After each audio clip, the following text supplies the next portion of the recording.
ตอนนี้ก็เจ้าของสวนก็กำลังหักหน่อไม้เนาะเชียวมือแกง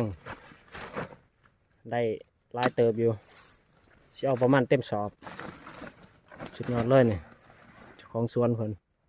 แล้วโน่นมาจอบเธอหนึ่งหน่อไม้เบิดแล้ว ที่ซอง ช่องหาหน่อไม้ก่อนได้นอนยาวๆเลย เนี่ยเบา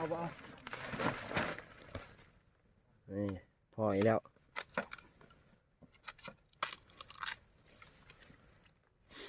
สุดยอดหลายได้หลายอยู่หน่อไม้พอแกง ๆยังอีก8ก็จะเอา ยังอีก8ก้อไปบัดนี้เดินทางต่อบัดนี้พลโทจัตวาเนาะพวกนั้น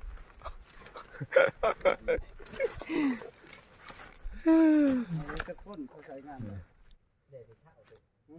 9 ต้น 9 ต้น 9 ต้นก็ได้ไม่น้อยน้ำอันไม่ใหญ่ได้10ที่ว่าซั่น ว่าแน่นั่นบ่ ได้สิวตัวน้อยใส่น้ 9 ต้น ตอนนี้กำลังตกลงราคาใหม่เนาะยังตกลงบ่แตกอยู่ ำเป็นเงิน